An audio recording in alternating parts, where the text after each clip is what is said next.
দাদা, লাভ করাটা আমার লক্ষ্য নয়। মানুষকে কম দামে ভালো জিনিস খাওয়ানোটাই আমার প্রধান লক্ষ্য। এই যে তোমার মুখে হাসি ফুটলো, এতেই আমি খুশি। হুম, বাবা, কত কিছু দেখলাম জীবনে। দেখবো এরকম লাভ না করে তুমি কতদিন তোমার সংসার চালাও। তা মাছ কত করে দিচ্ছ? মাছে প্রতি কেজি 250 টাকা করে। বলো কি গো, এত দাম মাছের? এর থেকে তো মাংস কিনে খাওয়া ভালো। হ্যাঁ, এই বৃষ্টির পানিতে ভিজে ভিজে আমাদের যে মাছ ধরে আনতে হচ্ছে সেই গভীর নদী থেকে, সেটা দেখুন। আমাদের কষ্টটা একটু বুঝুন। তাই জন্যই তো মাছের এত দাম। আচ্ছা, তুমি দাঁড়াও, আমি অন্য বিক্রেতাকে একবার জিজ্ঞাসা করে দেখি। কি গো ভাই, তা তুমি মাছ কত করে বিক্রি করছো? আমার কাছে প্রতি কেজি 150 টাকা করে। বলো কি গো, 100 টাকা কম? তা মাছ ভালো হবে তো? মানে পচা টচা হবে না তো? না বাবু, এই বৃষ্টির দিনে আমি নিজে হাতে মাছ নদী থেকে ধরে এনেছি। আপনি বাড়ি নিয়ে যেয়ে খেয়ে দেখুন। যদি ভালো না লাগে তাহলে আপনার টাকা আমি ফেরত দিয়ে দেব। বেশ বেশ, তাহলে আমাকে 1 কেজি দিয়ে দাও দেখি।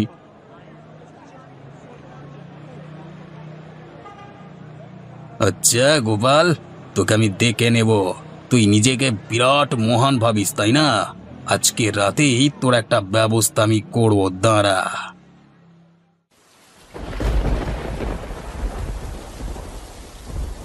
কি গো, আজকে ব্যবসা কেমন হলো তোমার? ব্যবসা আমার ভালোই হয়, যতক্ষণ না ওই বেটা গোপাল তার মাছ নিয়ে বাজারে বসে। আমি জানি, ওই গোপাল একটু বেশি মাতব্বরি করে। লোককে কম দামে মাছ বিক্রি করে নিজেকে মহান জাহির করতে চায়।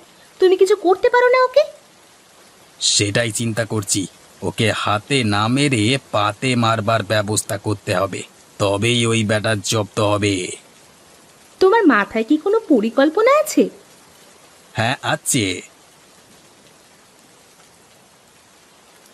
পরিকল্পনাটা কিন্তু দারুণ কষেছো। তাহলে কবে কাজটা করবে? কাজটা আজকে রাতেই শেষ করতে হবে। রাতের অন্ধকার ছাড়া এ কাজ করা সম্ভব নয়। কিন্তু এই রাতের বেলায় বৃষ্টির মধ্যে ভিজে ভিজে তুমি যাবে? আরে বৃষ্টিতে ভিজবো কেন? মাথায় ছাতা দিয়ে যাব। আর মাত্র তো কয়েক মিনিটের কাজ। যাব, কাজটা করে আবার বাড়িতে চলে আসবো। তাহলে আর দেরি করে লাভ নেই। যত তাড়াতাড়ি কাজটা শেষ করবে ততই মঙ্গল। বেশ, তবে তুমি বসো গিন্নি, আমি তাড়াতাড়ি কাজটা শেষ করে বাড়ি চলে আসি, কেমন?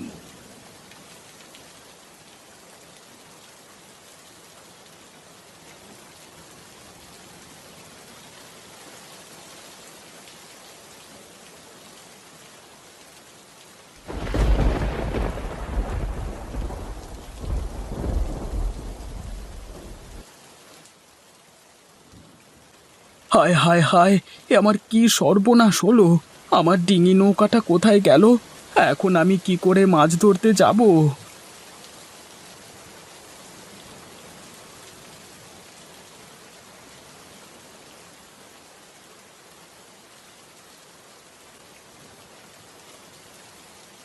এ কি, কি হলো? তুমি এই সময় চলে এলে যে? আর বলো না গো গিন্নি, আমাদের সর্বনাশ হয়ে গেছে। আমরা এবার না খেতে পেয়ে মারা যাব গো গিন্নি।